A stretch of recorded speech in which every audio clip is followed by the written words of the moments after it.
survey recently saying that a third of them are neglecting certain jobs because they've got too much to do, and 2/3 said they had unachievable deadlines. How would you respond to that, and how will you change it? Well, I think the first thing is I need to sit down with the Federation.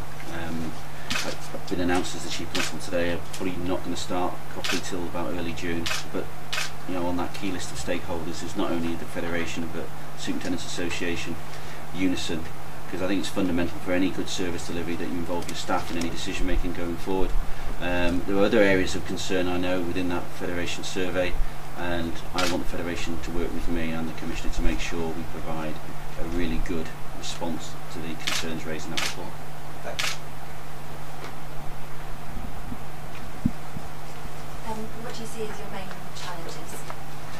I think one of the challenges is it's a bit like taking over a very successful football team.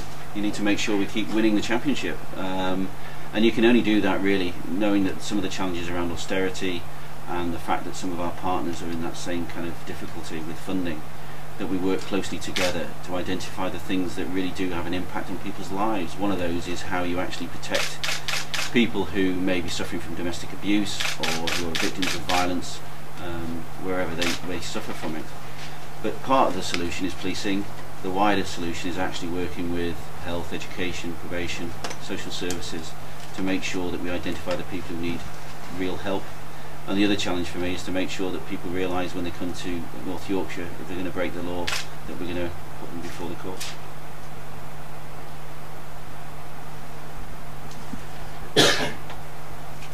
What are your first impressions?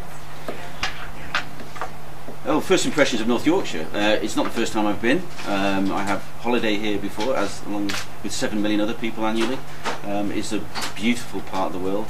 I come from being responsible for a very large rural area in Northern Ireland. There's lots of synergy between the work that I focused on with the National Farmers Union and making sure that people feel safe in their own communities. The critical bit for me is around making sure that I get out, meet all the key stakeholders. I'm going to be in listening mode for a while until I can actually sit down and work out where we need to go from an operational point of view, and also working very closely with the Commissioner in relation to delivering the police and crime plan. How important do you think it is for you to immediately work to restore the force's reputation following the several scandals that have lit over the last few years? I think what the force has delivered, in spite of those scandals, has actually been a fundamentally really good, strong performance for the people of North Yorkshire. Consecutive crime reductions, high confidence levels. I'm not going to be naive to say that those issues haven't had an impact. One of the things I said right from the beginning is the need for me to exemplify the high standards I expect from my officers and staff. And I think on the vast majority of occasions that the public engage with the people of North Yorkshire Police, it's exactly what they get. And in terms of, you spoke briefly then about the behaviour of officers. Are you going to specifically look at that? I think what I'm talking about here is that I'm taking over what I consider to be a really good police service, and my role is to actually continue to improve that police service. And one of that is actually making sure that the standards of behaviour is an integral part of how police officers engage with the public. But you think about it, 400,000 calls for service a year, the vast majority of them are actually dealt with to a very high professional standard, and it's a small number of people who may let down the service and the public. And I think we've seen recent events which actually indicates that the full weight of the law will be put against those individuals. In terms of the difference between where you're coming from and here, you've got the safest county in England, as opposed to probably the most challenging policing area of England.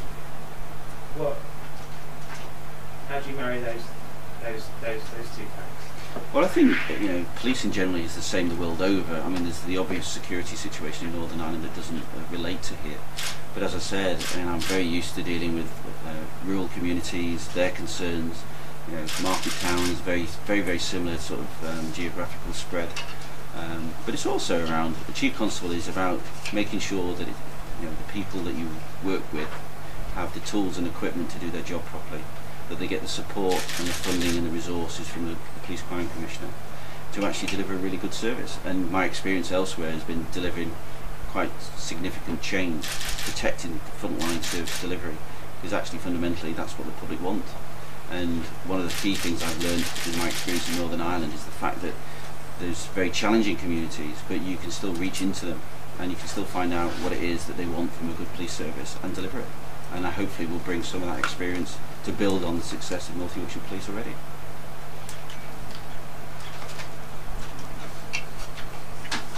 In terms of the work you have done in Northern Ireland, part of it's been looking at, say, cutting back on the number of police stations, not by about 40%.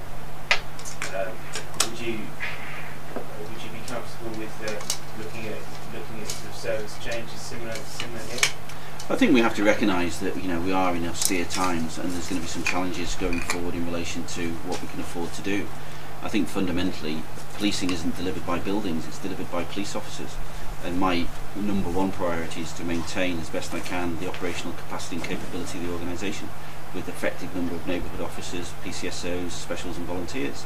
And I think that, the issue for me is around speaking very closely with the community as to what level of service they want to be provided.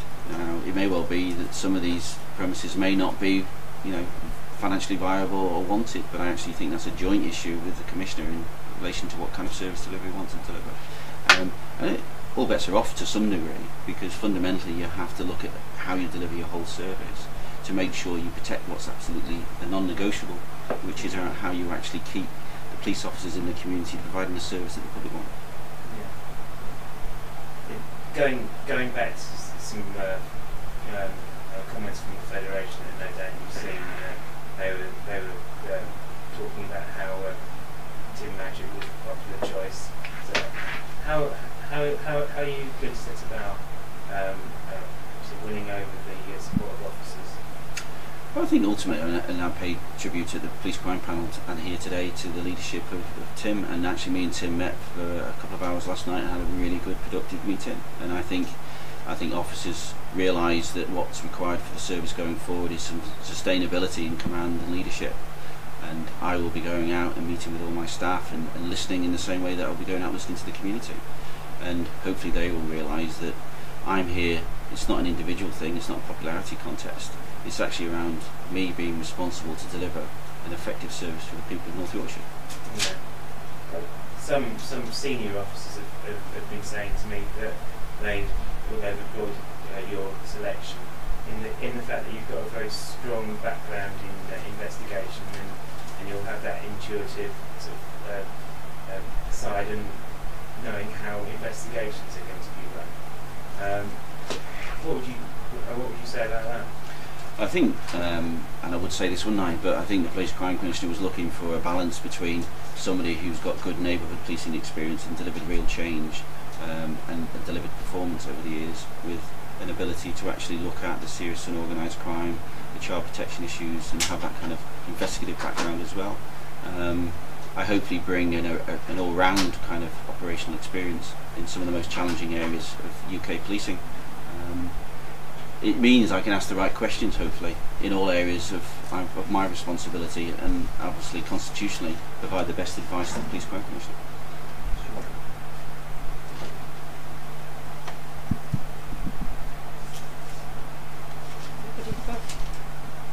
Joanne? Stuart, anything else? Yeah, could I ask you a question? Yes. North Yorkshire County Council, of course, had a press release this afternoon. No doubt have you got a response to that? The Police and Crime Panel provide a very important and valuable role in the process. They've been able to exercise that role. They had some concerns about some of the process. I answered those questions during the meeting, and the members left feeling quite satisfied that those questions have been answered, and delighted in being able to confirm Dave Jones as the new Chief Constable for North Yorkshire. Specifically about the announcement, they said that they're delighted that Mr. Jones has been appointed, but they were concerned about the way that it was announced last week. They said that it sounded like it was a fait accompli. I think they were more concerned around some of the commentary in the press, interpreting what had been sent out as a rubber stamping exercise. I was very careful to say that Mr Jones was my preferred candidate and it was subject to confirmation by the Police and Crime Panel. Unfortunately, some of the media chose to perhaps not emphasise that aspect as well as might have happened, and that caused some disquiet amongst some members of the panel. Just if I could add that, having been through the experience of being interviewed in public, as it were, I don't think anybody could describe it as a rubber stamping.